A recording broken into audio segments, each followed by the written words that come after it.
You're listening to Mind Body Home with your host, Sara Ann.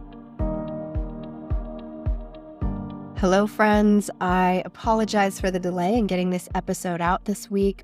I was traveling last week and seemed to have picked up a bug, and I've been really under the weather. And my voice is slowly getting back to normal, so I decided I can get this recorded for you today. Today marks my 80th episode on the Mind Body Home podcast. And for my final episode of this summer guest series, I'm bringing you a very special guest. Today, I have my daughter, Kendall Jade. Yes, this is where the Jade and Jade Scott design comes from. I am so delighted to be wrapping up the series with Kendall just before back to school. She is wise beyond her years. If you know her, you know that is true. And I'm excited for you all to get to know her. I know I've talked about her in previous episodes. Kendall has been asking to be a guest, and we've been talking for some time on what our topic should be. Her brother was on the podcast last year, and we had an amazing conversation on intuition from a kid's perspective. And of course, if you're interested in that, I've linked to it in the show notes. There was a part 1 and a part 2 to that series. But today, Kendall and I are talking about Mind Body Home from her perspective, or that of a child's, right? So I was curious myself what she thought Mind Body Home was. What does mom talk about on her podcast? My kids aren't dedicated listeners, but they do get the overall concept because it's not just words, right? Mind Body Home is a practice. And I have to say, I was really enlightened by her own words and wisdom. And it was a really satisfying conversation for me as her mom to hear her speak so maturely about the essence of Mind Body Home. And we also talk a little bit about room cleanliness and creating kid spaces that are comfortable. Her perspective on moving and decluttering. We've been doing a lot of that, as well as her own mental awareness. And as you'll hear, how she manages her own thought demons. So, as I said, this wraps up my summer guest series. Thank you so much to all of my guests for sharing your time, presence, wisdom with myself and with this audience. I am truly forever grateful.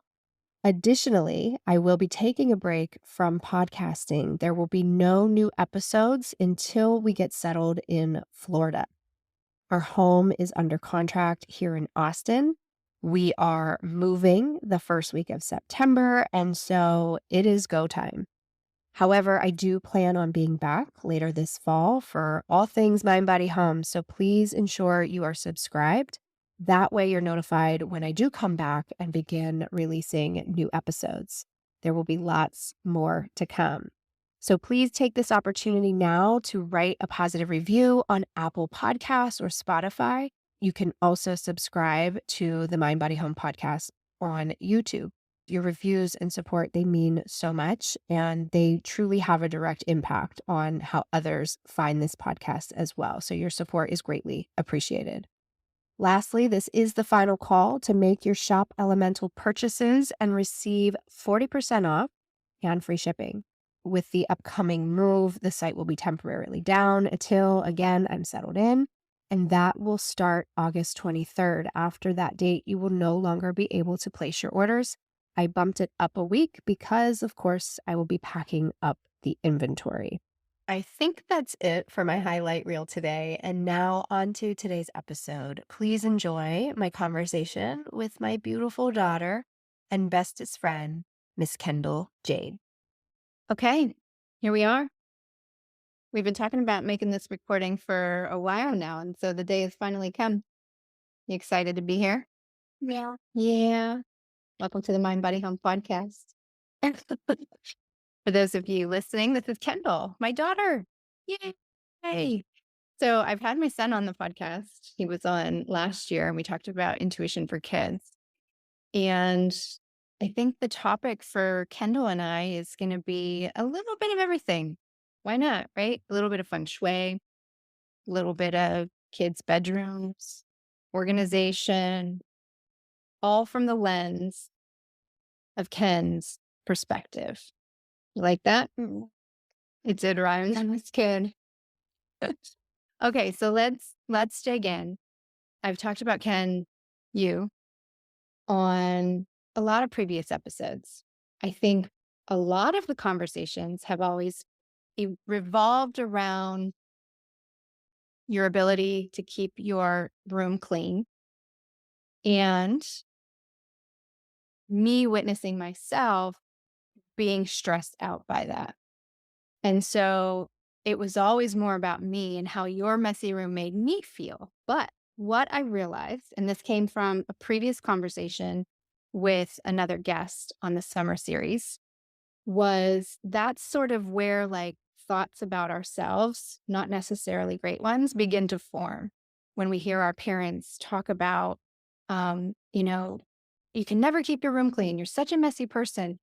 Over time, kids especially, you start to believe those things about yourself. I'm a messy person.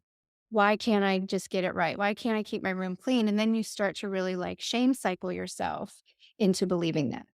And so that conversation gave me such an opportunity to witness myself. And I have to say, and you let me know if you agree, have I backed off a little bit from your perspective when it comes to this? I have. Yay. Awesome. So good. So do you want to talk a little bit about that? And maybe you've never shared with me before how me coming into your room and like being all stressed. Oh my God, your room's a mess. You need to get it clean. How that made you feel. And did you start having those thoughts about yourself? Personally, what I thought is it just because I'm creative and I do a lot of stuff and I try on clothes and then I don't like that outfit, so I take it off, throw it on the floor. And then it's basically really just my clothes that really are on the floor and all the garbage from all the crafts that I've done and like tags from new clothes. And I just never really like had like the motivation to actually like go in and clean it up. Yeah. And then listen, I can take myself back to being a child. And I can certainly remember my mom saying, you need to get these clothes cleaned up. Because I would do the same thing, just try on outfit after outfit and putting the right outfit together. And most times hating all of it. And it was mostly because, like, you, like, wanted to have the, like, perfect outfit for school, first day of school, perfect outfit, better than everyone's. Yeah, I get that. I get that. And that will probably never go away for the next 10 to 12 years for you, or maybe forever. I don't know. Because I we're still can relate. fashionista. I still can relate. But what I have done, and I think this is a great segue. So what I have done in order to stop that cycle of I can never find the right thing to wear is I have really limited the amount of clothes in my closet.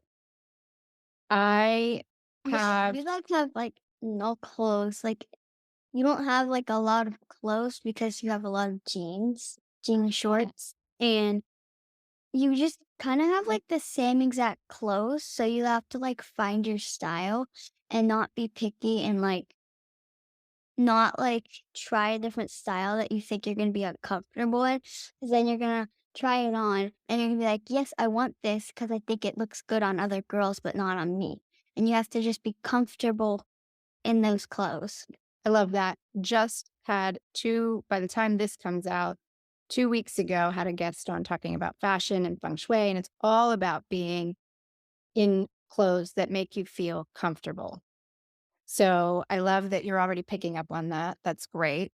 But I have to say, having just minimal amounts of clothing in the closet, one helps keep it looking organized and it helps keep me mentally organized because I don't have to go through this whole like decision making process. I really took the time to figure out what do I feel most comfortable in most days because right there's always going to be special occasions and situations for that, but like you said, I have a lot of jeans, so I'm comfortable in jean shorts in the summer and summer dresses, so that's like it. And then just a couple tops that I can rotate through, easy peasy. And the thing about jeans is that they're good to have because you don't have to wash them every single time. You can just wash them, like, once you wear them, like, 3 times. but don't wear them like every single day because then people are going to notice that you're wearing them every single day. True. And then they're going to call you dirty and you don't want to be called. No. So we've been moving a lot in the last year. It hasn't even been a full year, and we're getting ready to move again after moving to Texas back in October. And so I'm curious, a lot of your stuff has stayed in storage because of all of these transitions. We had a rental, then we bought a house. Now we're moving back into a rental in a different state. So I think that you not having access to all of your stuff, because yes, you said mostly it's clothing and garbage from crafts and stuff, but when you had access to all of your stuff, I had a lot of it toys. was toys, which you're slowly growing out of, right? But also you just love your stuff, right? You love and you cherish your stuff from baby to childhood, right? Like you have all these things. So I'm curious, how do you plan on integrating your stuff back into your space now that you've lived without it for so long? Like, do you think if you bring all of that stuff back in, do you think you're going to get overwhelmed by it? Or do you plan on going through it again? What's your plans? I'm probably, yes, I'm gonna go through it again because I have a lot of stuff in there that I probably don't need, like notebooks that are written in all over from childhood and like when I was like 5. And I just like wrote like the same exact thing, like, I don't know, like a duck written in my notebook, gigantic, so that I couldn't write on any page. Cause like I didn't know better that I was just writing stuff in there when my mom here has spent her money on it and I'm just wasting it by writing the same exact thing over and over again. Well, do you think so? And here's the thing, we've decluttered with every move, we got rid of a lot of stuff too. But I still think like you probably have 4 or 5 pretty decent sized boxes and bins of stuff still. Now, one thing of my obsession is stuffed animals. I have 2 like large boxes of them and I miss them. Because I don't really have a big enough room to have all of them out. So once we knew that we were moving again, we started packing them. Like with my grandma, she came down to like to spend the week with us, and we told her, and then we started packing on some stuff. So shout out to you, Grandma. Yeah, the stuffed animals, I think a lot of parents can relate. There's just no real great way to have them in your space. I mean, you can put them on shelves and you can put them in the little basket things, the nets that they make for them, but then they just sit there and collect dust. So how do you keep them clean? So it's just, it's a tough one. It's a battle with a lot of parents. And for parents who are, or anybody really that has a kid, or even you, if you have a animal obsession and you like need something to put them in. And if you have a rental home, because we went in a rental home and we bought one of those nets, but we couldn't put holes in the walls because we used like these little like hangers. What are they called? Command strips. We used command strips and we tried to use those, but they didn't really work. The net No. just kept on falling down. So I feel like sometimes those aren't a good thing, but what you can do is you can get, in my opinion, I don't really like these, but you can get a little like door one. It's like it hangs on the door like that, and then it goes down to the bottom of your door. And for people that have really long doors in their house, tall doors, Which we had, yeah. we had They're like those. 10-foot door. And we had those, but now we don't. We have short little nubby doors. Snubby, they're just standard. Well, we'll see. We'll see. We're heading to Florida. We're like you said, we're going back to a rental property. So we'll still be a little bit limited, but I think we'll be in a better position where we'll feel a sense of permanence so we could decorate our rooms a little bit more than we have been here in Texas. This whole family move to Texas has been just a really big state of transition. We've never really felt like settled in here. Um, we've never really met anybody either that have stayed friends that we've stayed friends with. We've met people obviously, but nobody that I would consider a close friend. I can think of one. She was also a guest on the podcast, Sean. Shout out to Sean.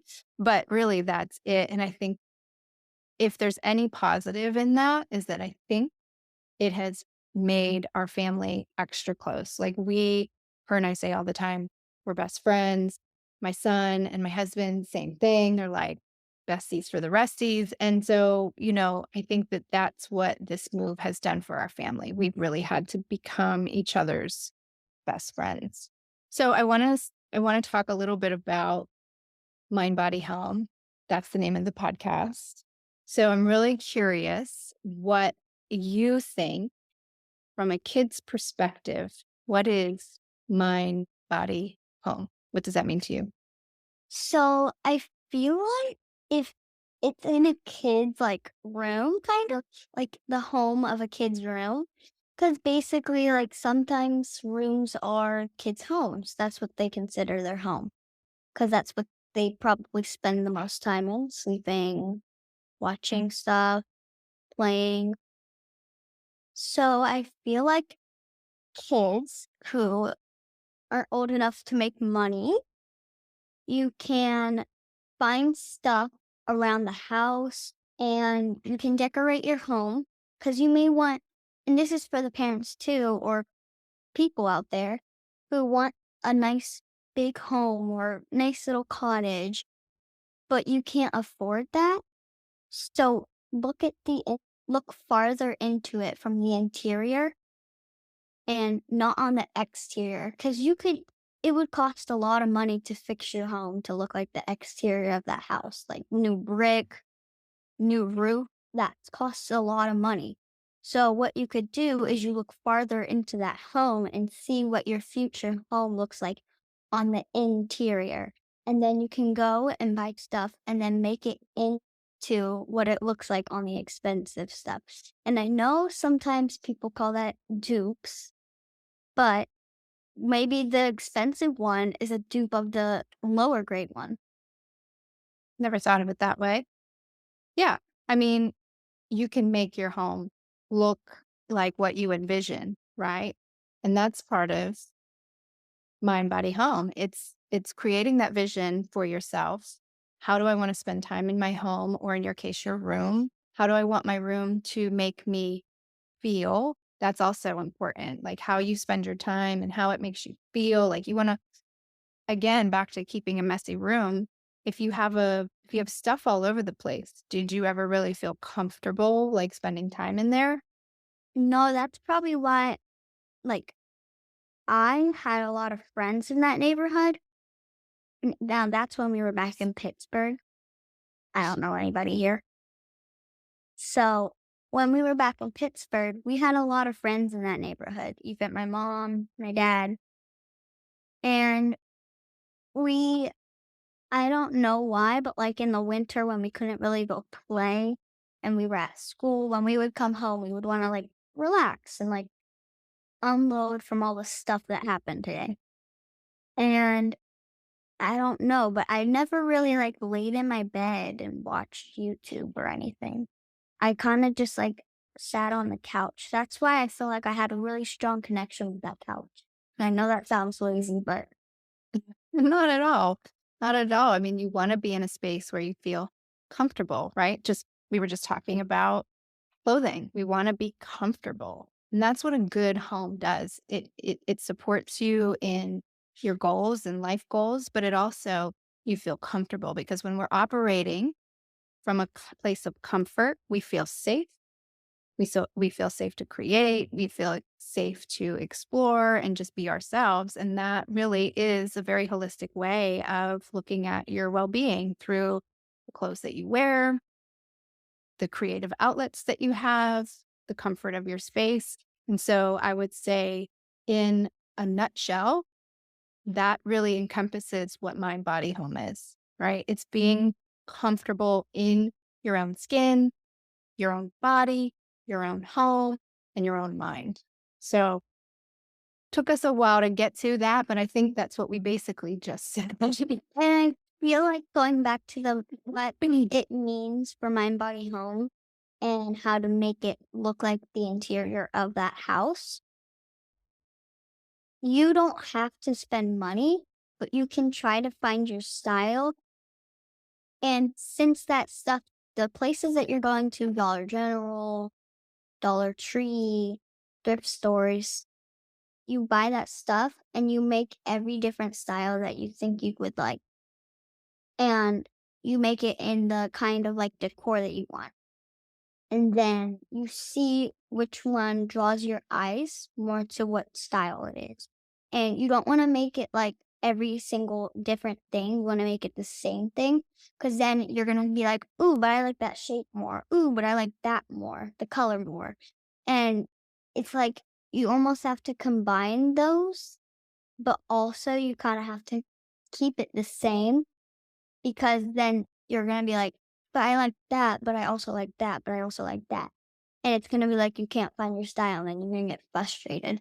That happens to me a lot. Yeah. And I would say too, it's okay that you're, even at your age and really at any age, your style and what you like can change over time, right? We're meant to evolve, we're meant to change. I mean, when we were living in Pittsburgh, I'll say from a house perspective or our home, I really liked a more traditional style home. We lived in a red brick colonial, we had hardwood floors, we had uh, antique, or more vintage style furnishings mixed with a little more modern elements. But even like wallpaper and stuff that I put in the home, it just had a very traditional feel to it. And that is what I liked. Now that we have moved, to Texas and now to Florida, like now I'm leaning towards like new and modern and more contemporary concepts. But what is interesting is the parallel to that is that I also feel like, you know, we're starting a new life, right? In a new place. So there is this overall sense of newness. And so that is what I want in my home because I know, being a feng shui practitioner, that my home supports my desires and my goals and my aspirations. And so I want my home to also reflect that sense of newness to help support me as I step into my own personal newness. So there's nothing wrong with finding your style. Definitely shouldn't be getting frustrated by it. I think if you know that it's okay to change your mind or change styles, then you can be like, oh, okay. So that's okay. Like sometimes we need permission to like, right, want to change or want to do things a certain way because we have in our minds that we're not supposed to, but you are. So it's okay. And so you can let that go. And I feel like my style since I was like 5 is really I know this isn't really like a style, but this is what I like to do, and I like to be creative and make stuff, and that's why right here I got these old Converse from last year's school year, and I customized them. Look at this. Yep. Yep. And they don't Love it. really fit me anymore, but I'm still gonna wear them like a couple more times, and then I don't know, maybe sell them. Try to see if any kid wants them. So, They're amazing. And this isn't the first pair of shoes you've colored, which means maybe future shoe designer. I don't know. We'll see. But that's the thing. You are very creative. I would love the world to know more about who you are.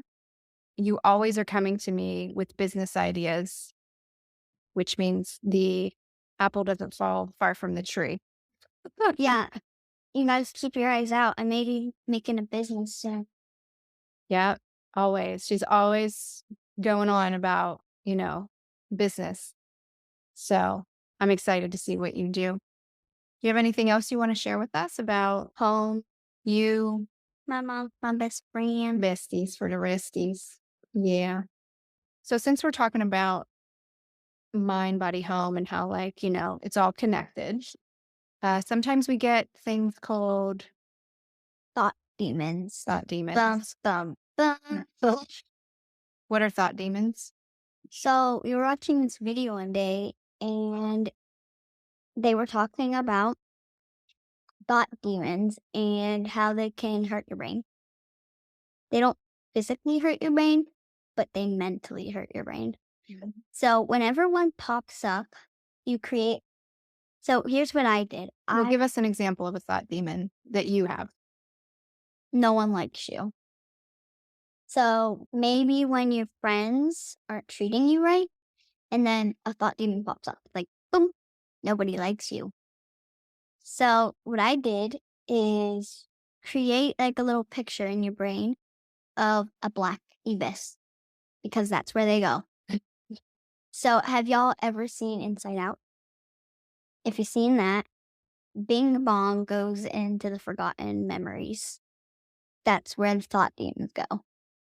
Yeah. But we've also been doing some work around this as you're right at that age, you're 9 years old, right at the age where the thought demons start showing themselves to you a little more frequently, right? Trying to fit in at school, especially moving between schools recently. Uh, you're starting to have more of a idea of how you want to show the world who you are. So there's identity things coming up for you. So yes, your thought demons are becoming very active inside that little brain. And so we've been doing a lot of work on how do we control them because we can't, because it is about control. And that's what I tell you. It's not always about throwing them into the abyss and, putting them in prison, right? Because they do support us. They have a purpose, and their only purpose is to remind us that we are not in control in that moment. It's all about being in control of your own mind, and that takes practice and what I call brain reps, right? So we want to do some brain reps to control our thought demons and remind them that they are not in control of us. I use the reference from Liz Gilbert's Big Magic about putting them in the back seat, and you have to That's what stay. I was gonna Go for say. it. Go ahead. So whenever fear or anxiety or anything thought demons, you can just call them thought demons, or you can call them really anything that you don't like. Sometimes they come up and they pull up to your house and they're like, hey, get in, loser. And then I walk out of my house and I'm like, hey, you need to get out the front seat because you ain't driving. You too crazy. So then I pick it up because it's tiny and I put it into the back seat, maybe even into the trunk if it's a really bad one. And I drive. Tie it to the roof. Yeah, maybe. Or put it in your basement. Yeah, it's just like, again, like an Inside Out too, when anxiety is trying to control all of the dials at the control panel. And at the end, he starts like, or she starts like, Having zapping out. anxiety. Yeah, it's just they can't, they think they have control and they're the best at it. But we know better. Yeah. So So we don't let them drive anymore. And we remind each other, not just you and I, but the whole family. We really are, on top of each other, like, hey, that's your thought demon. that's a thought demon. You better put him in check, right? And it's constant awareness, constant awareness. And sometimes we're not strong enough on our own to be aware of them all the time. So it's important to find, a support system. So for us right now, it's just the four of us. So we're each other's support system. We call each other's thought demons out and we put them in check. And, you know, And you can't always just like throw them in the back seat when you get mad at them.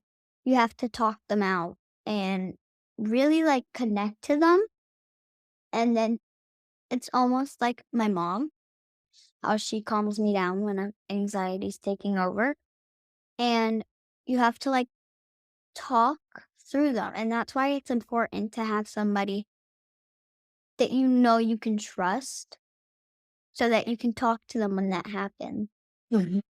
It is important. It Because is. you have to talk it out instead of just getting mad and then that madness like builds up and Yeah. then you get mad. Well, it's okay to get mad, but you have to remember that anger or irritation or something is just a clue that you're not in control, right? And that your thought demons and its accomplices are creeping up in your brain. And so the quicker you can notice them, the quicker you can put them aside. Because if you let them run, they run all day and night, right? And we stay mad, we stay angry, we stay sad, we stay anxious. So they're not bad. They just, sometimes they forget what their real role is and they try to take over. And again, this circles all back to Mind Body Home, right? It's all about having that mental awareness and that mental, my coach calls it mental fierceness, to be able to stand up to those thought demons and call them out, put them where they need to be. And you need to be on top of it all day and all night, which can be exhausting. I'm not going to lie. Being comfortable in your body with the clothes you wear, and then making sure your space also has that same sense of comfort so that you can be calm and relaxed and not feeling anxious all the time, right? So I think that was a beautiful conversation. I am so happy that you were brave enough to come on. She was feeling a little nervous on camera, but round of applause. You did amazing. She's also really into makeup. Look how cute her little, she just got some eyeliner. Look how cute her little, are they called cat eyes? Is that what they still call them? Or wings? Wings. Wings. They look adorbs. So anyways, Kendall, thank you for being a guest today. Bestie for the restie.